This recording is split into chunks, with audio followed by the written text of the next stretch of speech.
Good afternoon and welcome to Lunchtime News. You're with me, Cyril Fonseca. But before we head into our stories, first we'll take a look at your headlines.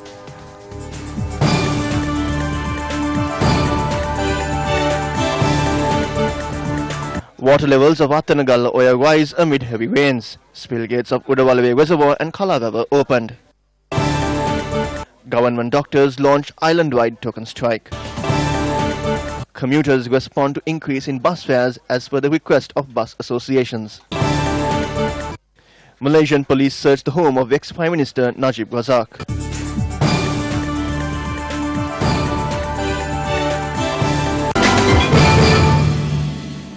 Into one of your leading stories now, the Government Medical Officers Association launched an island-wide token strike at 8 this morning. The strike action is being staged against the Sri Lanka-Singapore Free Trade Agreement and the Economic and Technology Cooperation Agreement signed with India.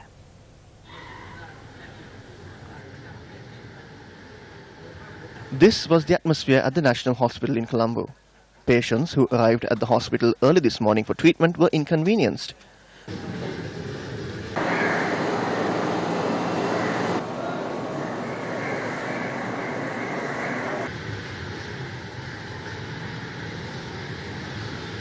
Emergency treatment at the hospital is being provided at the hospital as usual. Services at the outpatient department of the Anuradhapura hospital were hampered today, but emergency services at the hospital continued uninterrupted.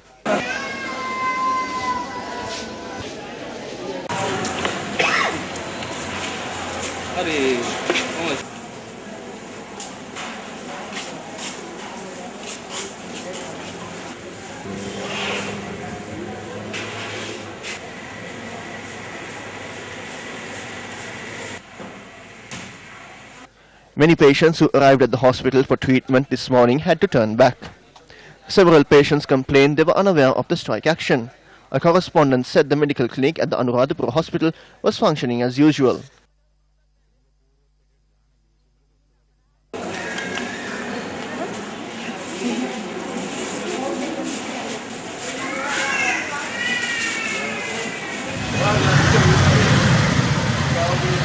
Patients arriving at the Gampa hospital and many other hospitals in the area were inconvenienced due to the suspension of the outpatient department treatment today.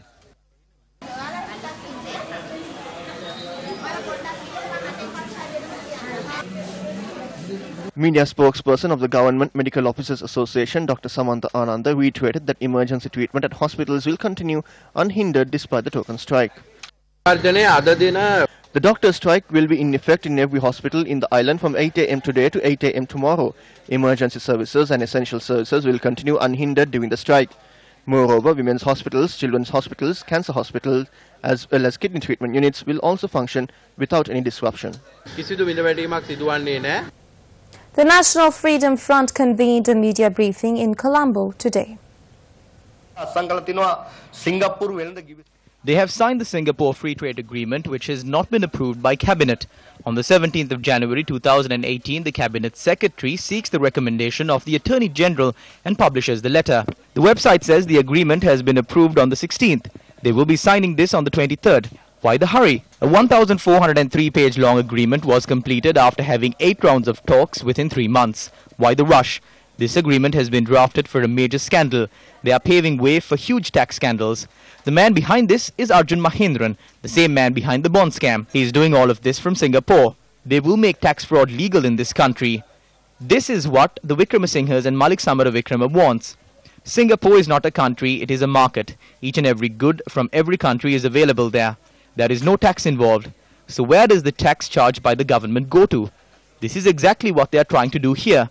They are trying to swindle away the tax. 50% of the tax will go to the UNP's election fund. A part of it will go to Malik Samaravikrama, Ranil Vikramasinghe, and a part to the mastermind Arjun Mahendran.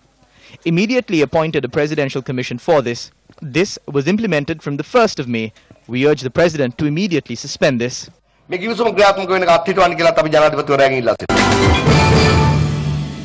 10 people, including the chairman of the Valigama Pradeshia Sabha and deputy chairman, have been arrested. Police said they were arrested on charges of obstructing police duties during an event to declare open the Modra Bridge in Baligama. They were arrested last night after surrendering to the police through a lawyer. The suspects are to be produced before the Mathura Magistrate Courts today. In some weather-related news now, the Disaster Management Centre says the water levels of the Attanagala Oya are rising from the Thunumale area. Its Assistant Director Pradeep Kodipilli said as a result, residents of Jayala, Minuangoda, Gampaha and Vattala areas must be vigilant. The Department of Meteorology states heavy rains could be expected in most parts of the island exceeding 100 millimeters. The department said heavy falls about 100 millimeters can be expected at some places, particularly in the central, Sabaragamu, southern, Uva, western and northwestern provinces and in the Ampara and Polonnaruwa district. It added temporary strong gusty winds of up to 70 to 80 km per hour and rough seas can be expected during thunder showers. Heavy traffic congestions were reported in Alvehera area after a tree had collapsed onto the Dabulla-Haberna main road, caused by heavy rains experienced last night. A three-wheeler was damaged when the tree collapsed onto the vehicle while it was on the move. The three-wheeler was travelling from Akurana to Kantale. 4 people were travelling in the three-wheeler but no injuries were reported. Heavy traffic was reported along the Dabulla-Haberna road between 7 to 10 p.m. Due to the prevailing rainy condition, 5 spill gates of the Udavalava Reserve and 2 spill gates for Kalavava have been opened. Assistant Director of the Centre for the Disaster Management Centre, Pradeep Kodipilli, requested the public living in the surrounding areas to be vigilant. Meanwhile, 5 spill gates of the Udavalava Reserve and 2 spill gates of the Kalavava have been opened. Assistant Director of the Disaster Management Centre, Pradeep Kodipilli, said residents of low-lying areas should be vigilant as a result. Deputy Minister of Transport and Civil Aviation Ashok Abesinghe says the proposal on increasing the bus fares will be presented to the Cabinet for approval next Tuesday. A 12.5% increase in bus fares were agreed following a discussion between the officials of the Ministry of Transport and Private Bus Association. Accordingly, a minimum bus fare was agreed to be increased to 12 rupees. Cabinet initially approved an increase in bus fares of 6.56%. However, following strong objection from bus associations, the fare were increased once again. The Lanka Private Bus Owners Association requested a 10% increase, while the All Ceylon Private Bus Owners Federation requested for a 20% increase. The public expressed their views on the hike in bus fares. It is a big problem for the people. It mainly affects the poor people.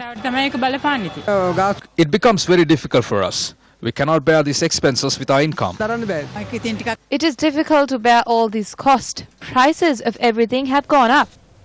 3 suspects who attempted to smuggle gold into the country was arrested at the Bandaranaike International Airport in Katunayake. 20 gold biscuits were seized from 2 suspects who had arrived in the island last night. One of the suspects who had arrived from India had concealed 12 of these gold biscuits inside his body. 8 gold biscuits were found in another suspect who had arrived from Singapore.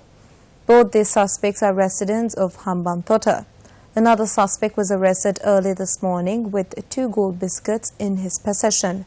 The suspect had concealed the gold in the footwear he was wearing. Well, this is a wrap of lunchtime news for the day. More news follows on our website www.newsfirst.lk. To join us again on our afternoon 55s for the very latest.